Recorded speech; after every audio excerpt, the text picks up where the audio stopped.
আমি ডাক্তার মোয়াজ্জেম আলী খান চৌধুরী, উপজেলা স্বাস্থ্য ও পরিবার পরিকল্পনা কর্মকর্তা, বিয়ানীবাজার। আমাদের সমাজে অনেকেই আসলে এই হাইপারটেনশনের রোগী আছে এবং তারা অনেকে হয়তোবা জানেও না যে উনি হাইপারটেনশনের ভুগছেন।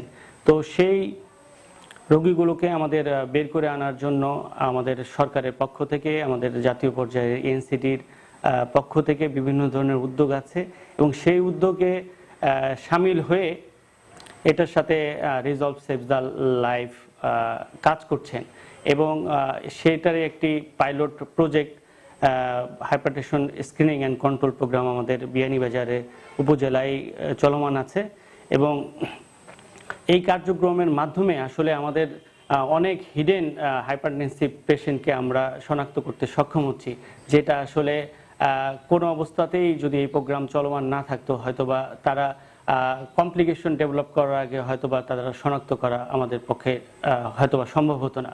তো এই প্রোগ্রামের মধ্য দিয়ে নিশ্চিতভাবেই মানুষ উপকৃত হচ্ছে এবং মানুষ খুব সুন্দরভাবে এই প্রোগ্রামটাকে গ্রহণ করেছে এবং প্রচুর পরিমাণের পেশেন্ট আমাদের এখানে আসছেন, তারা চিকিৎসার অন্তর্ভুক্ত হচ্ছেন, চিকিৎসা নিচ্ছেন, ফলো আপে আসছেন এবং এর মধ্য দিয়ে আমরা হাইপারটেনশন কন্ট্রোল করার চেষ্টা করছি এবং আমাদের যে স্ক্রিনিং প্রোগ্রাম, এই স্ক্রিনিং প্রোগ্রামও আমাদের খুব সুন্দরভাবে পরিচালিত হচ্ছে। আমাদের সরকারের যে এনসিডিসি যে উইংসটা আছে সেখান থেকে আমরা সরকারিভাবে এই হাইপারটেনশনের যারা রোগী আছেন তাদেরকে ওষুধ সরবরাহ করছি এবং এর মধ্য দিয়ে বিশেষ করে নিম্নবিত্ত এবং দরিদ্র জনগোষ্ঠী যারা এই রোগে ভুগছিলেন তারা কিন্তু বিনামূল্যে এখন সেই সেবাটা পাচ্ছেন এবং বিভিন্ন ধরনের পরীক্ষা নিরীক্ষারও আমরা অনেক সময় ব্যবস্থা করতে সক্ষম হচ্ছি, যদিও সমস্ত কিছু পরীক্ষা নিরীক্ষার এখনও ব্যবস্থা এখনও এখানে নাই। আমার নাম পলি বেগম, আমি গিলাসরা বাদে দিলি আমার বাড়ি।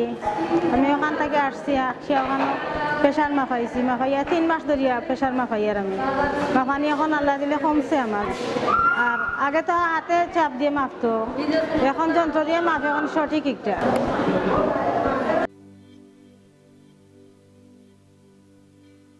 আমরা একটা ট্রেনিং প্রোগ্রামে অংশ নিয়েছিলাম। এই জায়গায় আমরা নতুন একটা অ্যাপস সিম্পল এটা সম্বন্ধে অবগত হলাম। আগে আমরা এটা সম্বন্ধে কিছুই জানতাম না। তারপর ওটা ট্রেনিং করার পর আজকে আমরা অনেকক্ষণ এটা প্র্যাকটিক্যালি করলাম যেটা। তারপর আমরা দেখতে পারলাম যে এটা অনেক ইজিলি আসলে করা যায়, অনেক স্মুথলি। এতে আমরা অনেক সহজভাবে কাজ করতে পারি, প্লাস পেশেন্টের হয়রানিটাও কম হয়। ওনারা খুব তাড়াতাড়ি, আগে আমাদের যে কাজটা করতে অনেকক্ষণ সময় লাগতো, এটা থেকে আমরা এখন অনেক তাড়াতাড়ি করতে পারতেছি কাজগুলা। আমি Mohammad Zainul Abedin, senior staff nurse, Fenchuganj উপজেলা স্বাস্থ্য কমপ্লেক্স। আমাদের এখানে গত বছর থেকে এনসিডি নন কমিউনিকেবল ডিজিজের উপর স্পেশাল একটা কর্নার ওপেন করা হয়েছে। এখানে আমি ইনচার্জ হিসেবে দায়িত্বরত আছি। গতকালকে আমরা সিম্পল অ্যাপ, এই কাজগুলোকে অ্যাপের সাহায্যে নিয়ে যাওয়ার জন্য লঞ্চ করা হয় সিম্পল অ্যাপ। সিম্পল অ্যাপের সম্বন্ধে গতকালকে ট্রেনিং নিয়েছি, আজকে আমরা এই উপরে কাজ শুরু করছি। তো আমি আজকে আমার যে অনুভূতিটা হচ্ছে, সিম্পল অ্যাপে আমার কাজগুলোকে অনেক সহজ করে দিচ্ছে। এখানে পেশেন্ট রেজিস্ট্রেশন, পেশেন্টের ফলো আপ এবং পেশেন্টের ডকুমেন্টেশনটা আগের চেয়ে অনেক স্মুথার হয়েছে, ইজিয়ার হয়েছে এবং আমার কাছে লাগে এটা অনেক অনেক বেশি কার্যকরী। ডাক্তার শাহ এমাজুর রহমান, আবাসিক মেডিকেল অফিসার, ফেঞ্চুগঞ্জ উপজেলা স্বাস্থ্য কমপ্লেক্স। আসলে এই যে হাইপারটেনশন নিয়ে আমরা তো অনেক দিন ধরে কাজ করছি। এই যে হাইপারটেনশন কন্ট্রোল করার জন্য বাংলাদেশ সরকার এবং বিভিন্ন দাতা গোষ্ঠীর সহায়তায় যে প্রোগ্রামটা চলতেছে সেটা ফেঞ্চুগঞ্জ উপজেলা স্বাস্থ্য কমপ্লেক্সে অনেক দিন ধরে চলতেছে। সেক্ষেত্রে আমরা এই প্রোগ্রাম চালাতে গিয়ে কিছু সমস্যার সম্মুখীন হচ্ছিলাম।